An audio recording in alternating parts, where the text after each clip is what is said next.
오늘 이제 미적분에 대한 얘기를 좀 하고 아마 다음 주에 이제 여기 기계학습 얘기로 넘어가려고 합니다. 자, 일단 요거를 공부를 왜 해야 되냐? 요거 링크 잠깐 볼게요. 이제 제가 블로그에 가끔씩 그 학생들이 질문 들어오는 거 적어 놓는 경우가 있는데 링크가 안 열리네. 자, 이제 요 동영상 링크가 아마 미적분 강의였을 거예요. 근데 이제 프로그래밍에 미적분이 쓰이냐 이런 질문을 하는 경우가 많아요. 그런 경우가 많아요.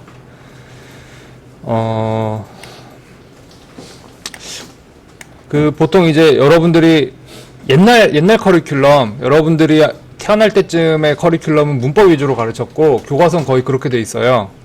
근데 최근에 그 프로그래밍 교육의 경향이 많이 바뀌고 있는데 이제 뭘 할 수 있느냐 위주로 바뀌고 있거든요. 뭘 할 수 있느냐? 근데 미적분을 모르면은 이제 할 수 있는 게 거의 없어요. 그래서 제가 이제 굳이 뭐 요 강의와 관련된 것들 중에서 미적분 관련된 걸 이렇게 구질구질하게 좀 적어놨는데 이거에 대한 질문이 종종 SNS 같은 데 많이 올라와요. 다들 뭐 댓글이 뭐 그냥 많아요. 근데 제 입장은 그래요. 아는 만큼 보이는 거예요, 요거는 아는 만큼 보이기 때문에 모르는 사람한테는 사실은 얘기를 해도 소용이 없어요. 궁금해하지 않으면 가르치기 힘든 것과 똑같죠. 자, 뭐 그럼에도 불구하고 이제 여러분들이 이게 어디에 쓰이는지 어떻게 쓰이는지 뭐 이런 거에 대해서 전혀 접하지 못하면은 공평하지 않기 때문에 설명을 좀 하겠습니다. 자,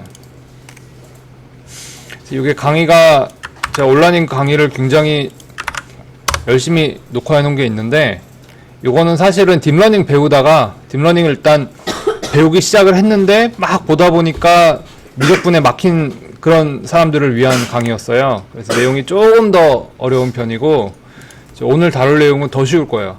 더 쉬운 내용이긴 한데 왜 공부하는지는 한번 봐야 되겠죠. 여러분들이 그 IT 기술 중에 관심 있는 게 굉장히 많은데 뭐 내가 이제 여러분들 아직 어리잖아요. 그래서 30살 아마 그 연수입이 가장 피크를 쳐야 되는 게 한 50살 정도일 거예요. 그때 내가 어느 분야에서 일을 하면은 가장 수입이 많을 것인가 뭐 이런 거에 대해서 고민을 하겠죠.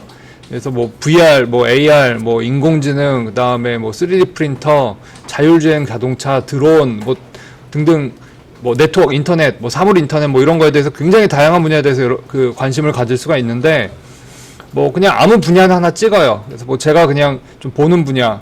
그래서 뭐 알파고다.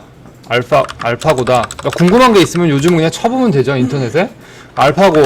알파고에 대해서 알고 싶어. 지금 자동 완성이 뜨죠. 저때 제가 이거 검색을 해서 그런 건지 모르겠는데 알파고 페이퍼 그냥 치면 나와요. 그럼 Mastering the Game of Go with Deep Neural Network. 요게 여러분들이 흔히 알고 있는 그 이세돌 구단이 알파고 그 바둑 같이 둔 알파고에 관한 논문이거든요. 그래서 최신 기술에 대해서 혹은 그러니까 최신 기술에 대해서 내가 뭔가를 알고 싶다 그러면은 다른 방법 다 필요 없고 논문 보면 돼요. 그 인류의 과학기술 시스템이 그렇게 돼 있습니다.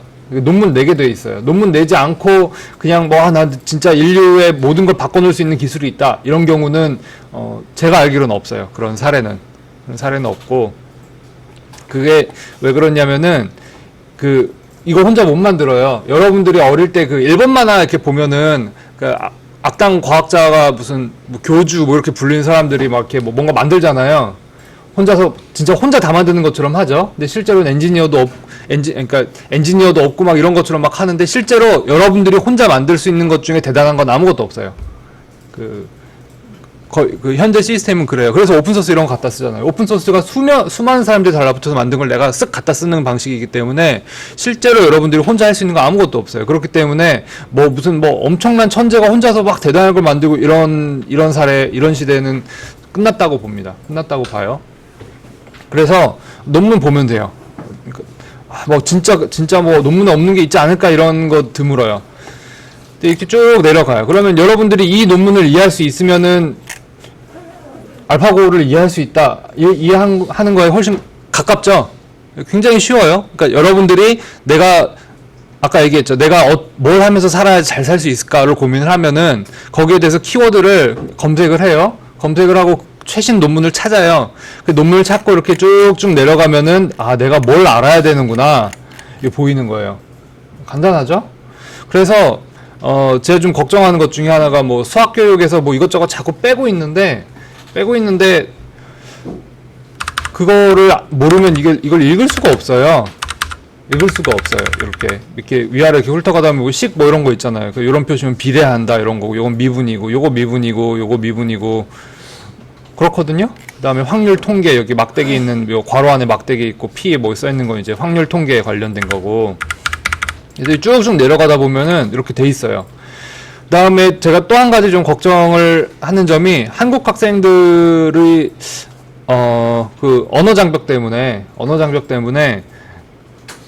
그 이제 영어로 된 문서를 잘 안 읽거든요.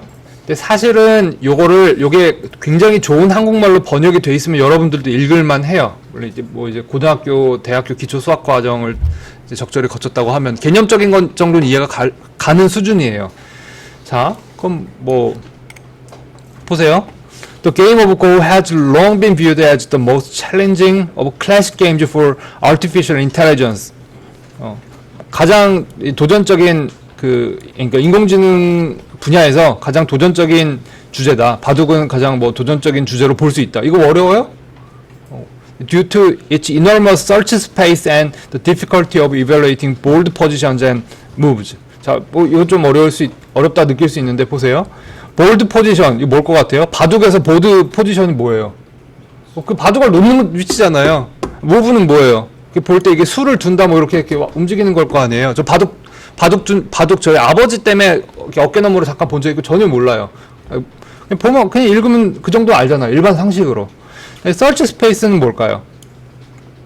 서치 스페이스는 요거는 좀 어려울 수 있어요. 요건 뭐냐면은 용어예요. 용어. 그러니까 바둑을 두는데 내가 어디에 둘지를 결정하기 위해서는 머릿속에서 어떻게 해요? 딱 보고 바둑판에 바둑알을 어디에 둘까 이렇게 고민하죠.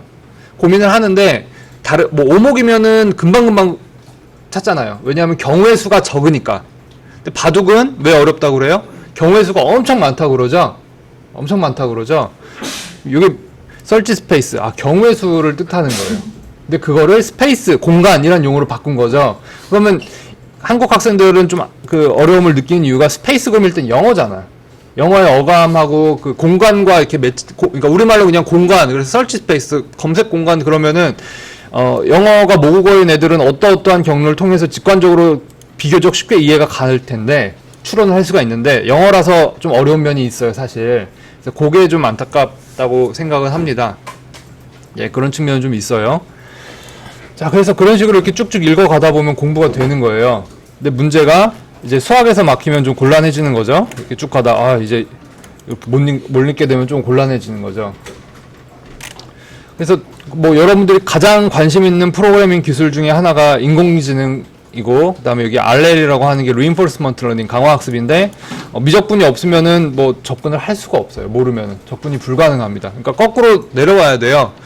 내가 이걸 알면은 뭘 할 거냐라는 식으로 하면 여러분들은 평생 할 수 있는 게 아무것도 없어요. 왜냐하면 현재 내가 갖고 있는 거 갖고 자꾸 할 수 있는 걸 찾기 시작하면 할 수 있는 게 없어요. 뭐 공부를 많이 안 했잖아, 아직 어려서.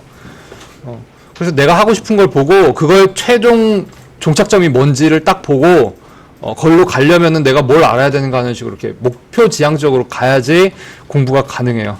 자, 그래서 뭐 오늘 뭐 제가 강의 잠깐 하는 거 가지고 여러분들을 뭐 미적분의 대가로 만들 수는 없고요. 그건 불가능하고 개념적인 얘기만 좀 하고 그 다음에 옛날 수학은 좀 이렇게 그 수식으로 자꾸 손으로 썼어요. 손으로 많이 썼어요. 이렇게. 그래서 뭐 어떤 옛날에 제 또래들은 뭐 누가 머리가 되게 좋아가지고 수학을 전공하겠다 그러면은 너는 뭐 21세기를 펜과 종이로 뭐 이렇게 뭐 대항할 거냐, 뭐 살아남을 거냐, 뭐 이런 소리도 듣고 그랬는데 요즘 수학은 안 그래요. 요즘 수학은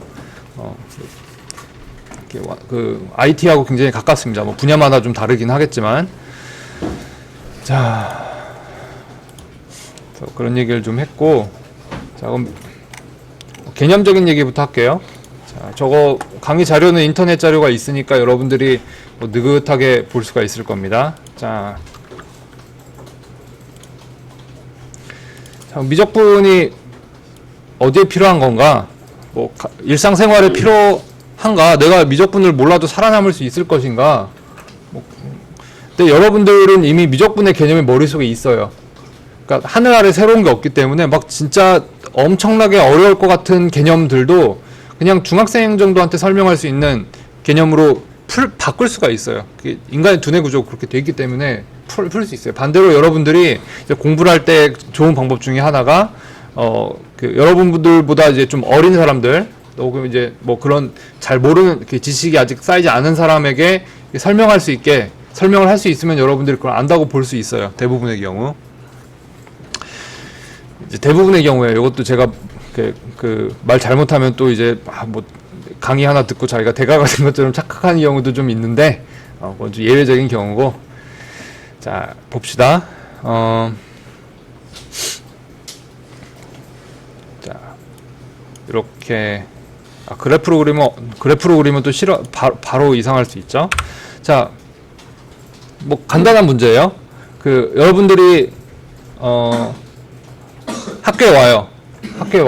학교에 올 때, 학교에 이렇게 오려고 할 때, 학교에 가려면 내가 집에서 몇 시에 나가야 되지 이런 거 생각하죠. 그러면 그거 추론을 어떻게 해요? 학교까지 거리가 집에서,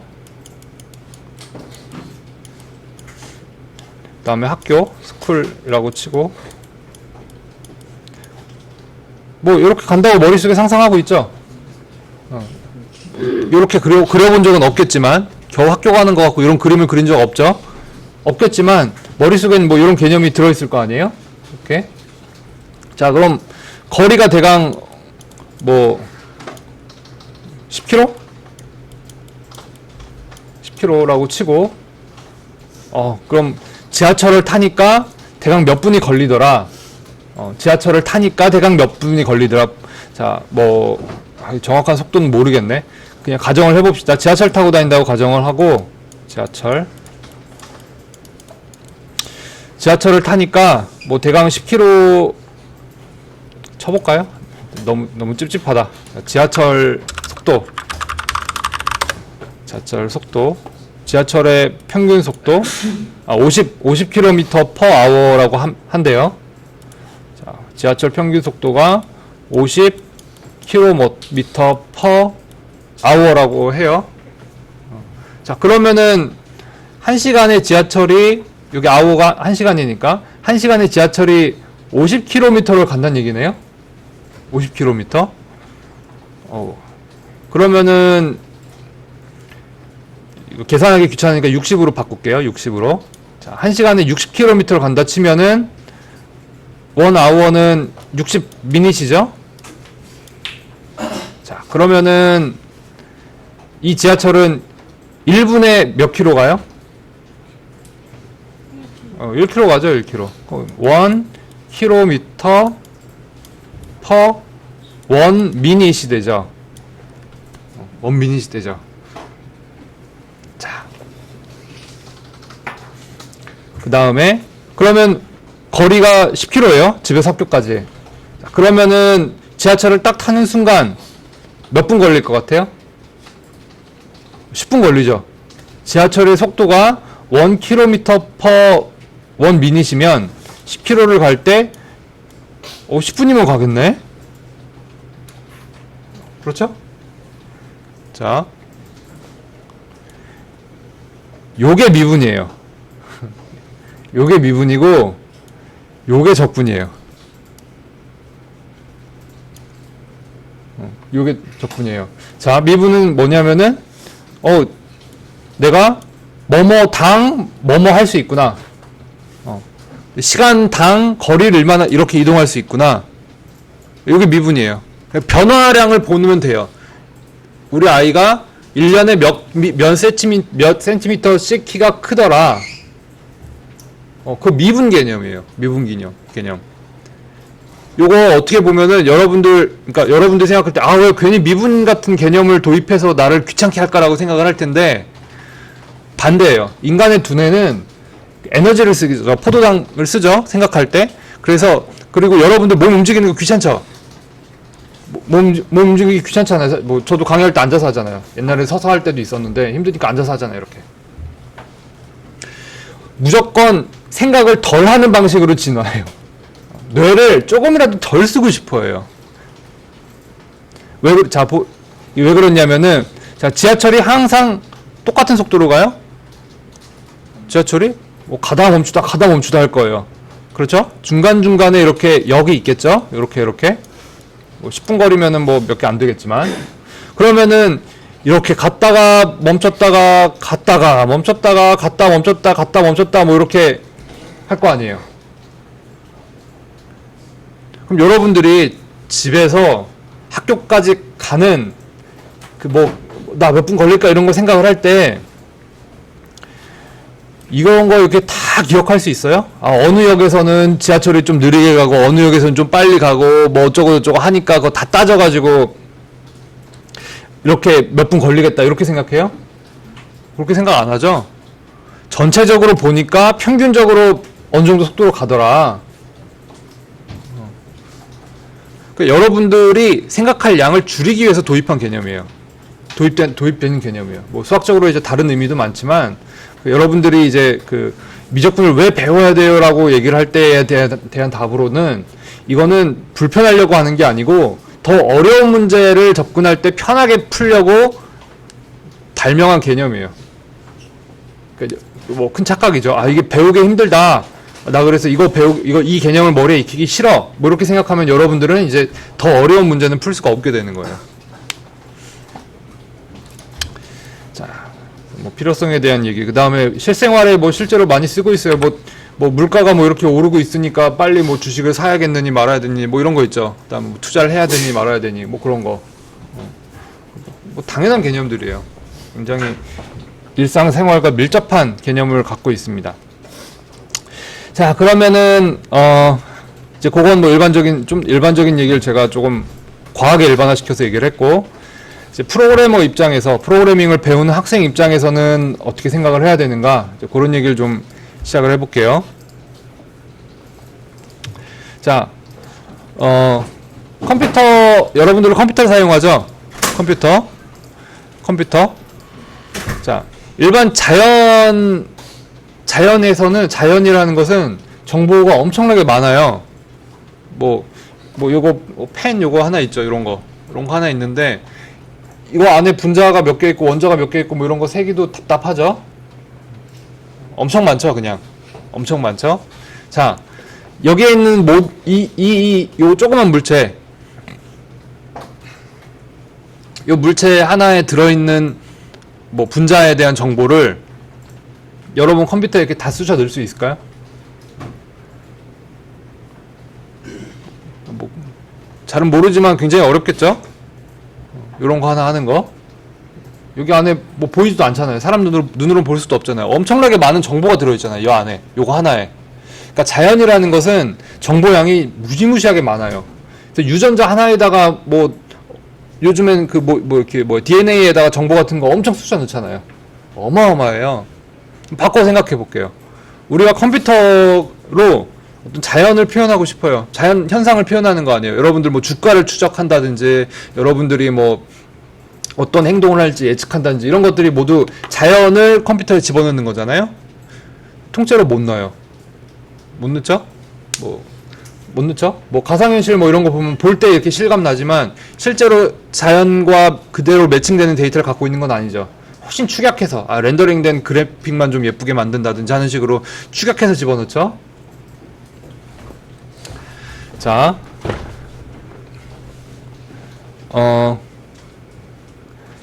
지형이 있어요. 지형. 그래서 자, 여러분들이 이제 산을 올라간다고 쳐요. 그럼 시작점이 여기면은 높낮이가 이렇게 있겠죠? 이렇게. 그래서 올라갔다 내려오면서 올라갔다가 이렇게 쭉 내려오겠죠. 자, 이 산의 높이 정보를 컴퓨터에 저장을 한다. 그러면 그 산을 한 걸음 한 걸음 밟고 가는 그 모든 높이를 다 저장할 수 있을까요? 모래알 하나하나를? 못 넣어요. 못 넣어요. 그리고 넣는 게 의미도 없어요. 그래서 컴퓨터에 어떤 데이터를 저장할 때는 모든 데이터를 다 넣는 게 아니고 샘플링해서 넣어요. 아, 여기의 높이가 어느 정도였다. 여기의 높이가 어느 정도다. 여기의 높이가 어느 정도다. 여기의 높이가 어느 정도다. 그 다음에 여기의 높이가 어느 정도다. 이런 식으로. 이렇게.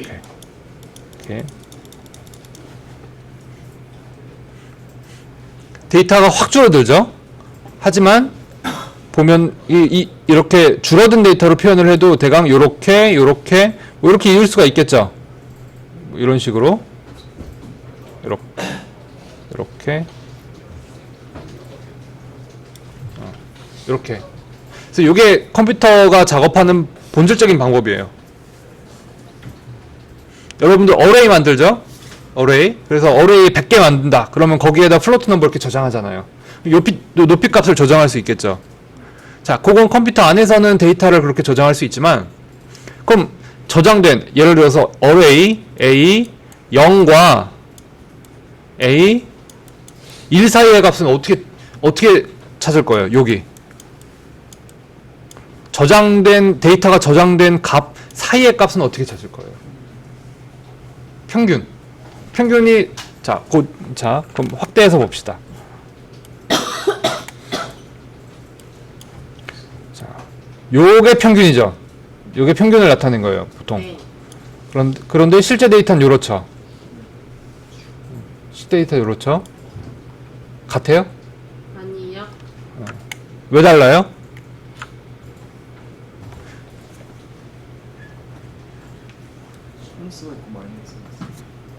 차이가 있으니까. 자, 그 차이가 왜 생겼어요?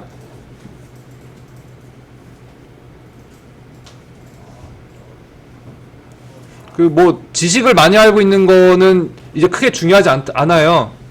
그 뭐 보면은 뭐 이제 뭐 머릿속에 뭐 좀 선행학습을 하거나 이런 머릿속에 막 단어 같은 막 튀어나올 수 있는데 다 필요 없고 이렇게 딱 봤을 때 왜 차이가 생겼을까?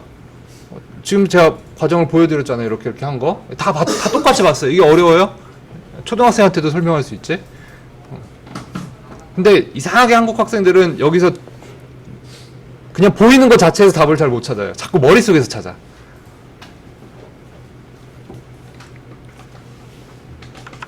자, 얘는 이렇게 골짜기가 있어요. 이렇게 뾰족 튀어나왔죠?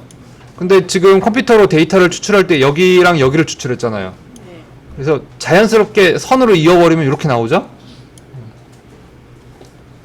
요만큼이 틀려요. 오차죠? 자, 얘가 왜 생겼어요?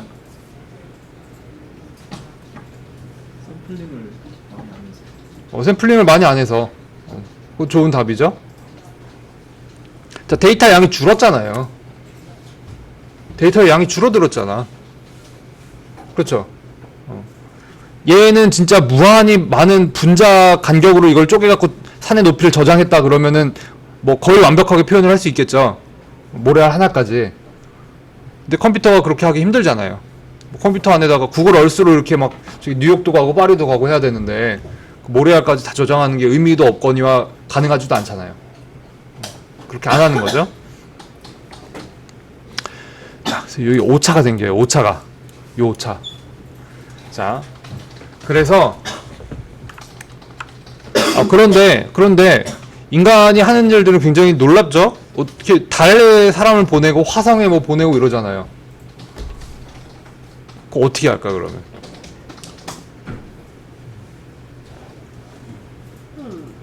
자, 뭐 화성 보내는 거 해볼까? 뭐 달에다가 우주선을 쏜다고 쳐요. 그럼 여기가 지구고 여기 달이에요. 돌고 있죠. 돌 때 우주선 그 로켓이나 뭘 쏘면은 얘가 요렇게 쓱 와서 맞는 요 위치를 찾아서 쏴야 되잖아요. 계산 힘들잖아요.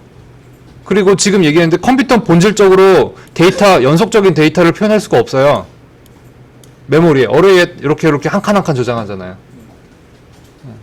본질적으로 완벽하게 뭔가 표현할 수가 없어요. 그 다음에 여러분 챕터 이제 뒷부분에 보면 챕터 10인가?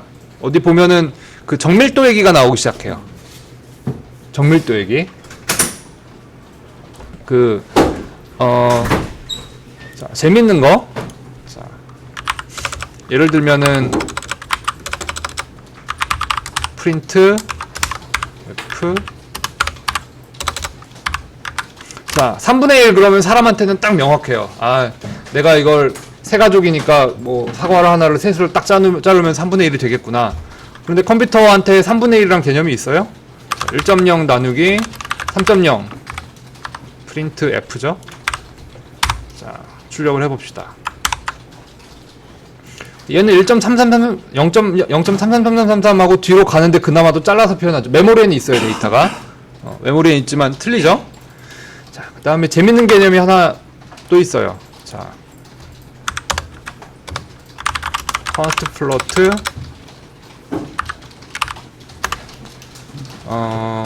A는 0.1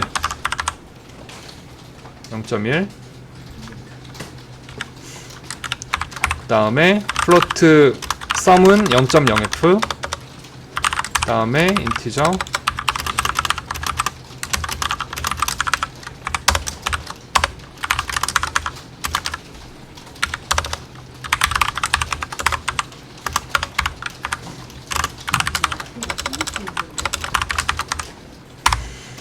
자, 요 뭐 하는 코드예요?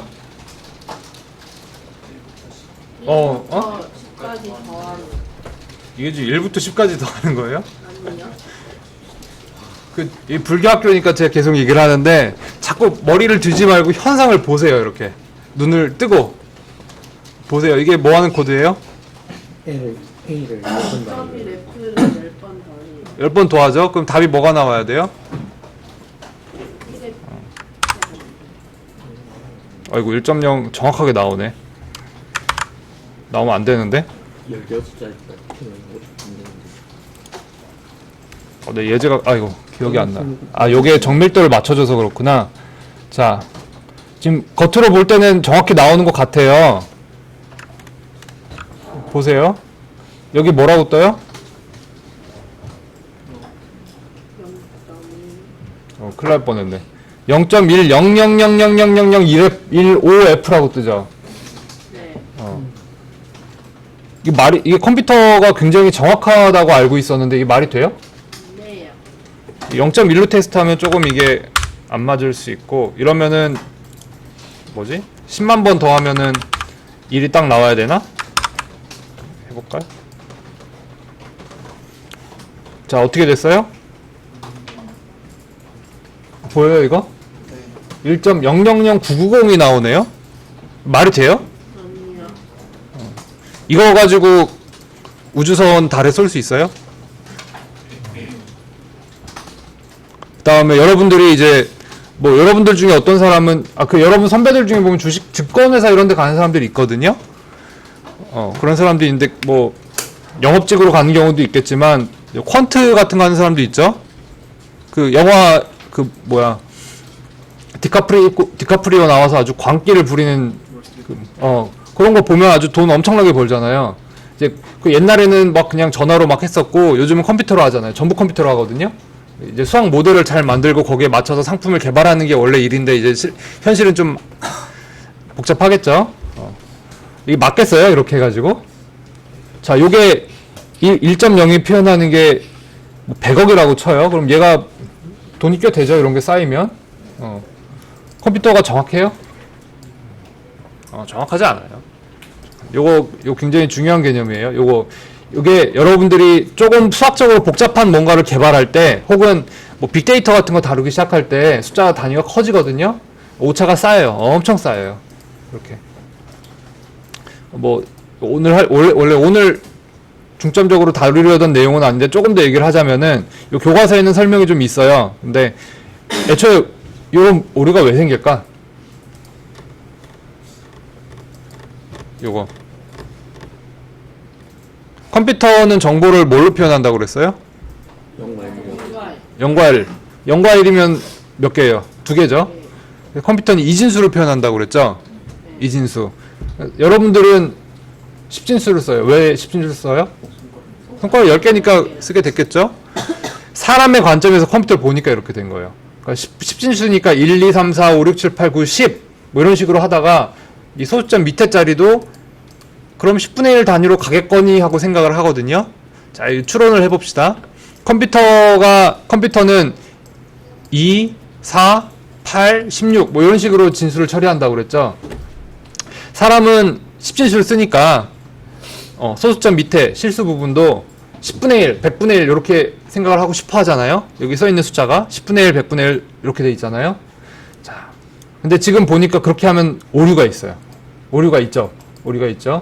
그러면 컴퓨터는 이 소수점 1보다 작은 숫자를 다룰 때 어떤 단위로 처리를 할 것 같아요?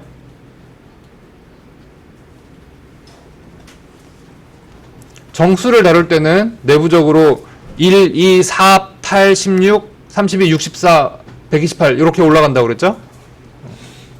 이진수로. 네. 이진수의 단위가 소수 처리, 이 분수, 실수 처리할 때는 어떻게 처리할 것 같아요? 2분의 1, 4분의 1. 그렇지. 그렇게 가요. 그러니까 2분의 1이면 0.5죠? 4분의 1이면 0.25죠?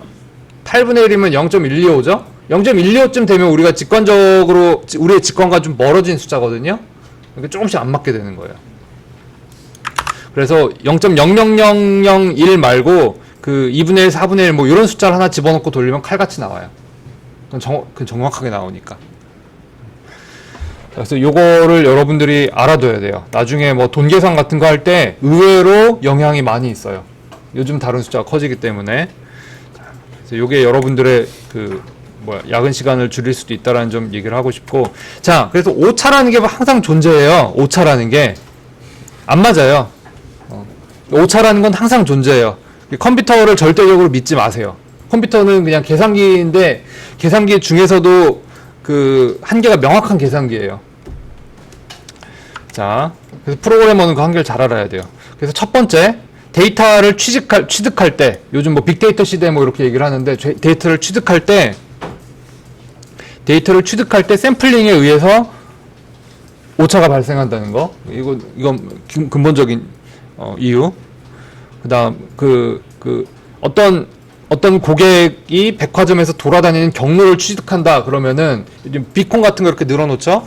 비콘이 무한대로 많으면은 그 고객의 위치를 무한대로 정밀하게 이렇게 추적할 수 있겠지만 무한대로 뭘 누를 수는 없잖아요. 샘플링에 의한 오차가 한 가지가 있고, 둘째로 그 컴퓨터의 정밀도, 그래서 머신 프리시전에 의한 오차가 또 있어요. 또 하나 있어요. 그래서 오차는 항상 존재하고 오차를 생각하며 살아야 돼요. 자, 오늘 이제 머신 프리시전 얘기는 방금 얘기한 거 이제 정도가 적당할 것 같고, 다시 본 얘기로 돌아갈게요. 자, 그림이 이제 좀 지저분해졌으니까, 자, 이제 다시 줄여봅시다. 자, 요런 곡선이 있어요. 요건 뭐 어떤 데이터의 뭐 산을 오르락내리락하는 걸 수도 있고, 여러분들의 연봉이 올라갔다 내려갔다 하는 걸 수도 있고, 여러분들이 사놓은 주식의 가격이 오르락내리락 할 수도 있고, 부동산 가격이 오르락내리락 하는 걸 수도 있고, 변해요.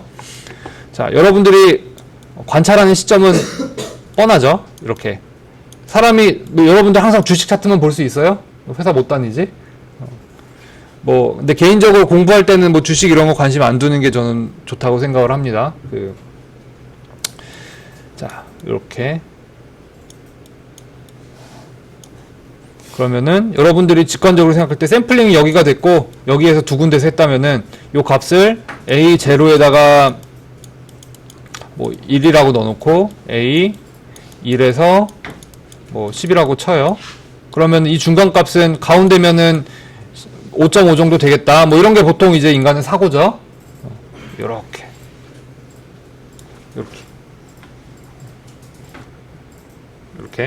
자, 요게 여러분들 머릿속에서 어떻게 되고 있는지 한 번 더 생각을 해볼게요. 대강 뭐 머릿속에서 계산이 굉장히 빠르게 지나가요. 왜냐하면 여러분들은 이제 한국의 좋은 교육 시스템 안에서 이런 거 계산을 잘할 수 있게 훈련을 받았기 때문에 뇌가 굉장히 효율적으로 쫙 하는 거예요. 그걸 한 번 더 살펴봅시다. 일단 얘랑 차이가 얼마인지 보겠죠? 차이가 9네요. 그렇죠?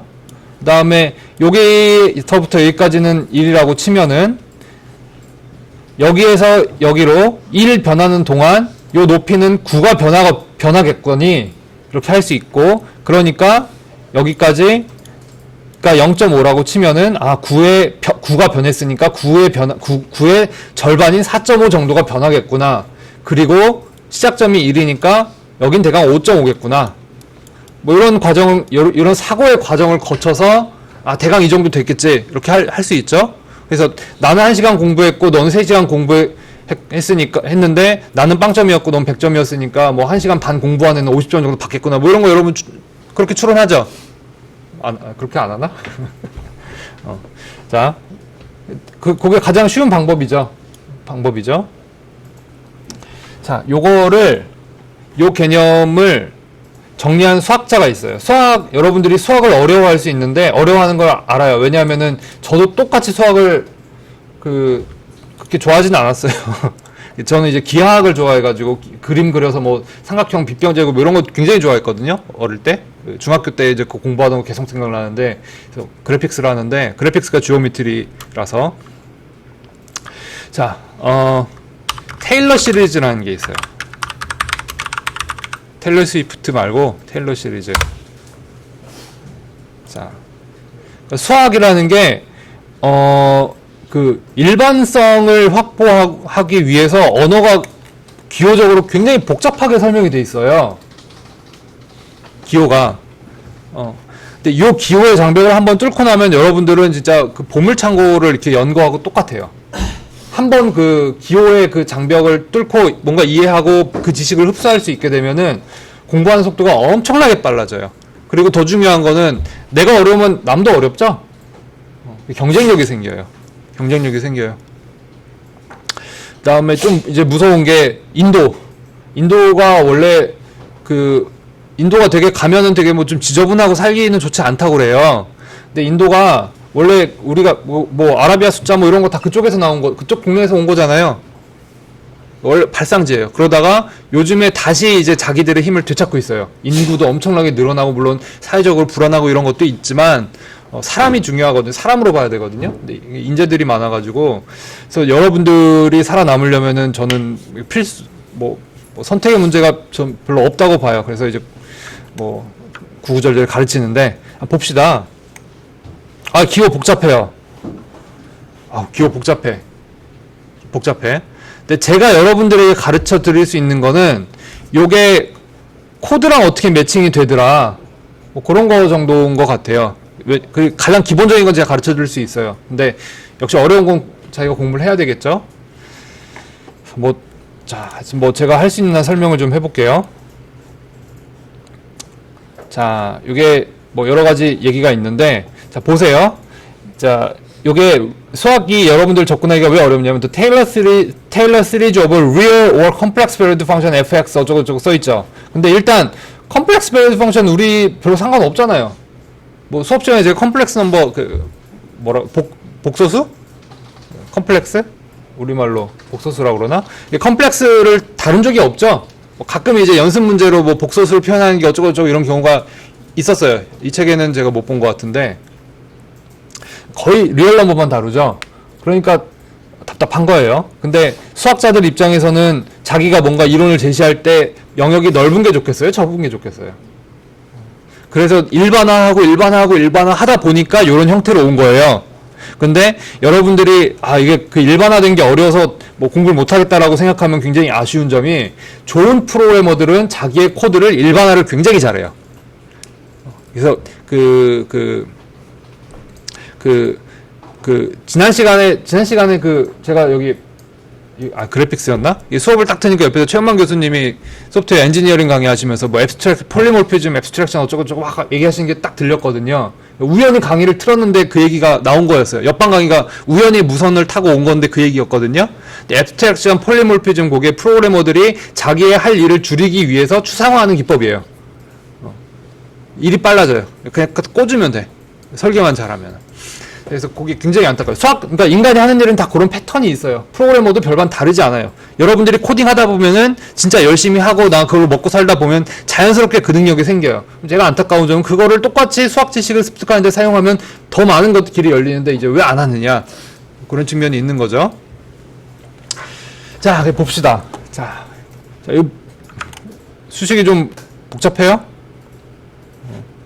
자, 요거를 자, 띄워놓을게요. 자, 요 문제로 돌아갑시다. 요 문제. 자, 요 문제. 좀 지저분하니까 다시 그릴게요. 차라리 칠판을 쓰는 게 낫겠다 싶을 때도 있긴 한데, 뭐, 교육학적으로 파워포인트로 쭉쭉 보여주는 것보다, 이렇게 그리는 걸 보여주는 게 더 좋다고 하더라고요. 굳이 저도 그렇게 하고 있어요. 이렇게. 자, 그럼 여기서 쉽게, 여기하고 여기를 자를까요? 여기하고 여기를 잘라서, 이렇게 있는 거. 이거 하나 해봅시다. 자, 그래서 여기가 어레이에다가 A가 0는 1 저장했고, A가 1은, 뭐 아까 뭐 9였나요? 뭐, 아무 숫자나 해도 상관없어요. 자, 봅시다. 얘 자체를 어떤 함수라고 보는 거예요. 함수. 함수가 뭐예요? 입력을 넣으면은 출력이 나오는 거라고 제가 계속 얘기를 하고 있죠. 자, 입력이 가로축에다가 어떤 값을 넣으면은 세로축 높이가 나오는 거예요. 그러니까 함수에다가 그 뭐 산의 높이 이런 걸 저장을 한 거죠. 주식의 변동이 됐든 뭐가 됐든. 그게 F예요. F. F고, 그 다음에 요거는 교과서 같은데 설명이 뭐 굉장히 자세하게 설명되어 있는 데도 있는데 제가 그냥 설명할게요. 뭐 그것까지 다 읽으면서 할 수는 없으니까. 자, FA는 여기의 위치. 여기 위치에다가 이 가로축을 뭐라고 그럴까? 가로축이 A라고 하면은 가로축이 여기가 뭐 1이고 여기가 2라고 할게요. 뭐 간격이 좀 안 맞는데 간격 좀 안 맞지만 뭐 이해하죠? 자, 여기에 가로 위치가 1이고 여기가 2라고 쳐요. 그럼 요 간격은 1이죠. 요렇게. 그다음에 높이는 여기서 1이었고 여기서 9였고 좀 비율이 좀 안 맞게 그렸는데 이건 숫자니까 좀 이해하세요. 요 얘기는 뭐냐? FA 집어넣으면은 가로가 1일 때 집어넣으면은 FA가 9가 나온다는 얘기예요. F1은 F1은 1. 아까 1 저장했죠, 여기다가. 다음에 요게 2죠. 2 넣으면은 9. 그 다음에 이제 뭐 샘플링 여기도 하고 여기 하고도 하고 뭐 이렇게 나올 수도 있죠. 나올 수 있죠.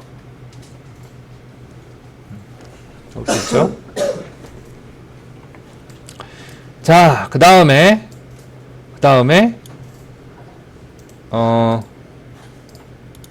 이렇게 F 프라임이 이제 미분이에요. 미분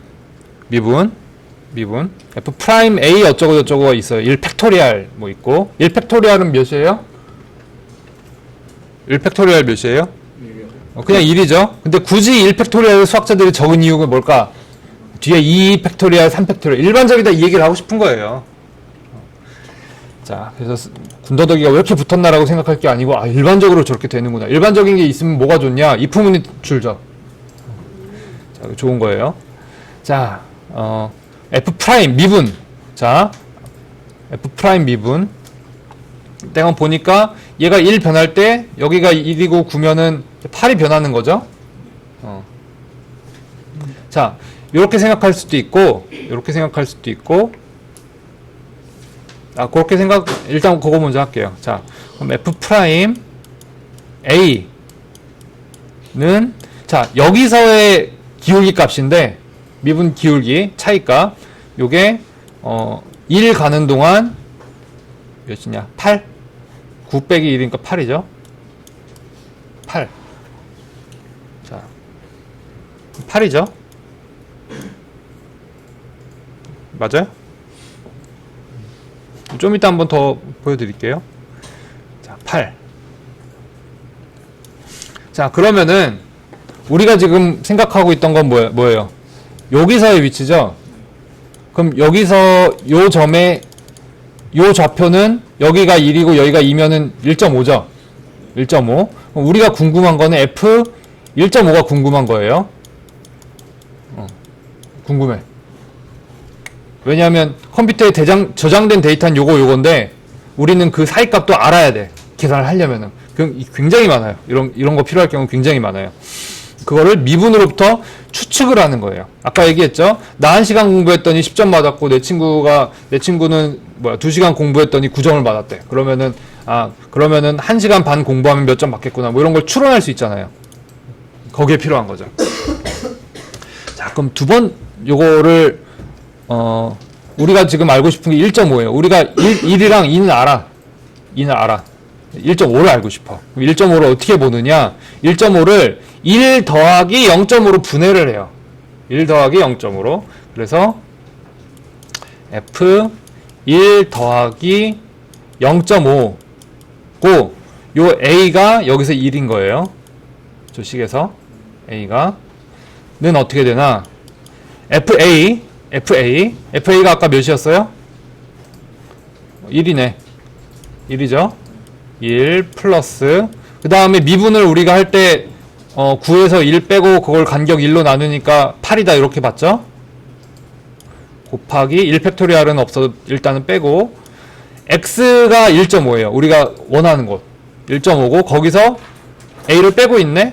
그러면 0.5 요 0.5가 의미하는 거는 여기 우리가 데이터를 갖고 있는 값과 그 위치에서 우리가 데이터를 알고 싶은 위치의 거리예요. 자, 그러면은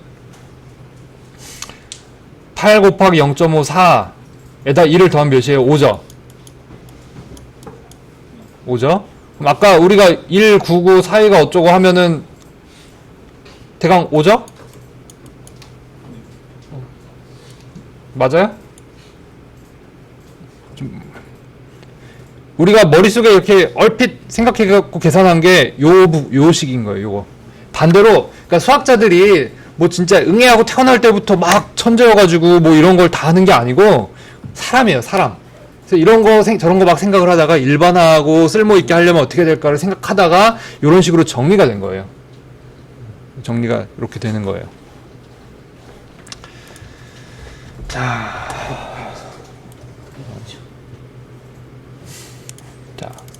요게 미분인데, 자, 여기까지가 보통 제가 이제 강의를 하던 내용이고, 조금 더 설명할게요. 뒷부분이 뭐가 있네? 뒤에 뭐가 있잖아요. 여기까지는 지금 제가 설명한 그 내용이에요. 자, 다시 설명할게요. 이렇게 있어요. 자, 실제 데이터가 요래요. 요런 형태. 그 다음에, 샘플링을 했더니 요 점하고 요 점이 돼. 이렇게 나왔어요. 그래서 지금 여기까지만 고려를 하니까 여기까지 고려를 하니까 이렇게 해서 나와요. 그래서 중간값이 여긴가 보다. 대강 여긴가 보다. 알 수 있죠.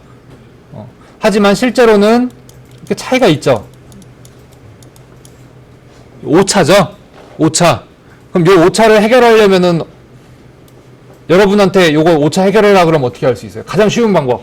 프로그래밍 이제 막 1학년 때 좀 배운 사람으로서. 뭐 여기 샘플링 또 하면 되지. 그럼 샘플링을 많이 하면 뭐가 더 필요해요? 메모리가 더 필요하죠. 제가 수업 시간에 처음에 시작할 때 한 얘기가 여러분들이 이제 좋은 프로그래머가 되려면은 여러 가지 조건이 필요한데 이제 뒤로 가면 최적화를 많이 한다고 그랬어요. 그럼 정밀도를 높이거나 속도를 빠르거나 뭐 하여튼 좋게 만들려고 하면 필요한 게 CPU냐 메모리냐 둘레 트레이드 오프라고 그랬죠. 자, 그럼 일단 한 가지 방법 나왔어요. 이렇게 메모리를 더 써갖고 샘플링을 더 하는 방법. 그게 한 가지가 있고 그렇게 해서 요렇게 하면은 오차가 훨씬 줄어들죠. 여기가 오차일 텐데 그 한 방법이 있어요. 그럼 메모리를 더 쓰는 방법 지금 설명했어요. 그냥 더 샘플링 많이 하면 돼. 한 가지 있어요. 두 번째 방법은 뭘까? Y축으로 평행이동이요. 예? 평행이동해서 올려요. 평행이동을 해서 올려? 저 그래프. 잠깐 다시 한번 좀 깨끗한 그림으로. 이거 굉장히 중요한 아이디어인 것 같은데. 이렇게 있는데 이렇게 샘플링을 해요. 평행이동을 해서 올린다는 게 뭐예요? 그 방금 전에 그린 직선을 그렸어요. 직선을. 직선으로 올려버리면 오차가 줄어들죠. 얘를 통째로 이렇게 올려? 네. 조금. 자, 그럼 여긴 정밀도가 올라가죠? 여기랑 여기는. 가운데쯤 하면 최소되지 않아요. 그것도 좋은 방법. 자, 그러니까 아예 얘도 덜 맞고, 얘도 덜 맞고, 얘도 덜 맞게, 이렇게 할 수도 있죠. 이런 기법이 있어요. 언제 쓰냐? 뭐, 주가 그래프 보면은, 막 이렇잖아요. 주가 그래프 막 정신없이 오르락내리락 하죠. 근데 여러분은 이거 볼 때 이거 하나하나 봐요? 아니죠? 이렇게 보죠? 머릿속에서. 이 기법이 있어요. 이 기법도 있어요. 있고, 이거 배울 거예요, 다음 주에. 다시 그립시다. 자. 요게 굉장히 재밌는 분야예요. 이게 이제 그래픽스에서 지오메트리 처리할 때 어떻게 하면 좀 모양이 예쁘고 부드럽게 나올 것인가 뭐 이런 게 다른 분야가 하나 있고. 근데 이게 수학이 똑같으면 다 연결이 돼요, 사실은. 그래서 뭐 똑같은 수학인데 예를 들면 자율주행차가 이렇게 라이다라고 주변의 데이터를 막 취득을 하거든요. 센서가 이렇게 돌면서 거리값을 막 재는데, 그럼 노이즈가 생길 때 그걸 어떻게 부드럽게 만들어 줄 것인가. 다 연결돼 있어요. 그러니까 사실 하나 배우고 다른 걸로 확장하기는 굉장히 쉬워요. 자, 지금 데이터 샘플링 포인트를 늘려버리면 정밀도 올라가죠? 메모리 쓰는 방법이 있어요. 그러면 다른 방법은 뭐가 있을까? 컴퓨터 안에 있는 게 뭐뭐 있다고 그랬어요? 컴퓨터 구성, 가장 중요한 구성품 뭐예요? CPU랑 메모리잖아. 이 메모리 사용해서 정밀도 올리는 방법은 지금 얘기를 했어요. 남은 방법 하나는 뭘까? CPU를 사용해서 정밀도 올리는 방법이 있겠죠? 뭐가 있냐? 우리는 이렇게 이 안에서 기울기가 일정하다고 가정을 하고 추측을 했죠. 이렇게. 자, 요게 F 프라임 기울기죠. 기울기가 하나밖에 없어요. 일정해. 일정하다고 가정을 하니까 요만큼의 오차가 생겼어요. 자, 여기 식 있죠. 요 식이 무한대까지 가요. 지금 요 부분을 빼면은 요만큼 오차가 생긴다는 얘기예요. 그래서 여러분들이 이제 알아야 되는 학문이 사실은 사실 공부하다 보면 끝없이 하라 그러잖아요. 선생들은. 뭐 저도 어쩔 수 없이 그 얘기를 하는데, 지금 제가 얘기한 부분, 파이낸스나 딥러닝이나 이런 거 할 때 반드시 알아야 되는 분야 중에 하나가 수치 해석학이거든요. 수치 해석학. 수치 해석학의 근본적인 뿌리예요. 그래서 어떻게 풀었더니 그러니까 오차가 대강 요 정도더라. 그게 이제 그래서 수치 해석 전공하신 분들하고 얘기를 하면은 그 문제는 이러이러한 방정식으로 풀 수 있는데 오차가 대강 어디까지다. 오차 얘기가 꼭 나와요. 논문 쓸 때 오차를 꼭 증명해야 되거든요. 컴퓨터 정확하지 않다고 그랬죠? 그런데 그러면 우리가 알 수 있는 건 뭐냐? 오차가 최대 몇이고 최소 몇이다. 그 정도 알면은 그래, 이 기법은 이 범위 내에서 쓸만하구나. 이번에 대선할 때도 여론조사 보면은 통계 이렇게 발표할 때 자꾸 오차 범위를 얘기를 하잖아요. 오차 범위 내에서 어떻다 발표하잖아요. 그 얘기예요. 이게 이 정도 내에서는 신뢰할 수 있다. 예를 들어서 한 사람이 투표할 때 한 사람이 45였고 한 사람이 43이었는데 오차 범위가 10%였다. 그러면은 근데 실제로 당선된 게 43%인 사람이었다. 그러면 그래서 여론조사한 사람한테 항의할 수 있어요? 그 사람은 분명히 난 오차 범위 10%라고 얘기를 했다. 이렇게 하고 그냥 넘어가는 거예요. 자, 그건 이제 조금 다른 얘기였고, 자, 그래서 그럼 방금 제가 요거 푸는 거 설명했죠? 코드 굳이 안 써도 되죠? 온라인 강의에 코드가 있어요. 코드까지 제가 이렇게 하는데, 여기서 그렇게 할 필요까지는 없을 것 같고, 아까 이렇게 곱하고 더하고 하는 거 과정이 있었죠? 그 코드를 바꿀 수 있죠? 요거 하나, 아까 요거랑 요거까지 풀었더니 코드가 그 정도 됐어요. 자, 그러면은 이제 여러분들이 딱 봤을 때, 이게 무한히 풀면은, 이걸 많이 풀수록 정밀도가 올라간단 말인가? 그러면 이걸 다 계산을 하자라고 해서 집어넣기 시작하면은, 어떻게 돼요? CPU 갈 일이 많아지는 거죠. 이렇게 정밀도를 올리는 방법이 한 가지가 더 있어요. 자, 요건 어떤 개념이냐? 요게 뒤에 있는 항들을 더 많이 사용한다는 게 어떤 의미냐? 자, 지금은 요게 기울기가 일정하다고 가정을 하고 요렇게 가정을 했더니 오차가 이렇게 생기더라. 이런 거예요. 자, 두 번째 항을 같이 고려한다. 그럼 어떻게 되느냐?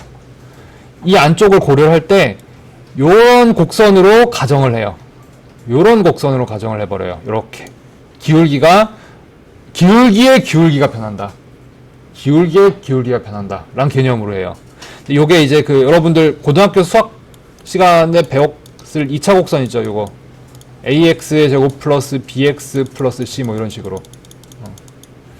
요게 한 번 미분하면은 2ax 플러스 b가 나오고 두 번 미분하면은 2a 플러스 0 이렇게 갖고 두 번 미분한 게 컨스턴트죠.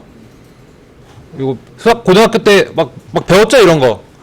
뭐 안 배운 학생들도 있을 때 만약에 참 제가 그 얘기도 많이 하고 있는데 요새 이제 수학이나 이런 거 공부 안 한 학생들이 코딩을 배우는 경우도 많이 있고 그다음에 뭐 잘 못해가지고 지금까지 잘 못해가지고 뭐 이런 못해가지고 메워야 되는 학생도 있거든요. 근데 제가 이제 살아보니까 뭐 건너뛸 수는 없어요. 건너뛸 수는 없어요. 언제 채우는가의 문제예요. 그래서 내가 진짜 뭔가를 하고 싶다면 아까 제가 딥러닝 하고 싶다 그러면 논문 찾아가지고 보고 여기 필요한 뭐가 있다고 그랬잖아요. 그냥 순서대로 채워가세요. 고등학교 수학책이 여러분들이 이거 왜 이렇게 어렵게 써있어라고 뭐 생각하고 되게 안 좋다고 생각할 수도 있는데 다시 나중에 이제 돌이켜보면 그거만큼 잘 쓰여져 있고 날 이해시키려고 노력을 많이 한 책들이 없어요. 정말 그러니까 아까 논문 볼 때 정신없죠. 여기 정신없죠. 제가 이제 할 수 있는 말은 뭐냐면은 요 논문이 보면은 진짜 여러분들 중에 읽으려고 한 학생들이 한두 명 있어요. 없을 것 같죠? 친구들 중에 몰래 읽어요. 딱 읽어봐. 그러면 분명히 뭐 이렇게 복잡하게 썼지 이러면서 화가 나게 돼 있어요, 사람이. 그런데 여러분들이 알아야 될 건 뭐냐면은 이 논문 쓴 사람들은 자기들이 할 수 있는 최선의 노력으로 쉽게 쓴 거예요. 더 쉽게 쓰면은 뭔가 망가지는 거예요. 이런 체계나 뭐가 일반성이나 이게 망가지는 거예요. 그래서 여러분들이 이제 거기에 맞춰야 되는 거죠. 그래서 이걸 다 이해하려면 그 도구들을 다 이해를 해야 되는데 방법은 하나예요. 그냥 다 공부하는 수밖에 없어요. 그냥 공부해야 돼요. 그래서 설명을 하는 거예요. 그러니까 굉장히 제가 작년에 강의를 진짜 열심히 하고 나서 느낀 게, 이제 뭐 굉장히 재밌었던 부분도 많은데 약간 학생에 대해서 몰랐던 점. 학생들은 상당수가 공부를 많이 하고 싶지 않아 하는구나. 근데 내가 공부를 많이 시켰구나. 적게 공부하고 많이 하고 싶어 하는 게 본능이거든요. 근데 입장 바꿔보니까 그래요. 저도 그래요.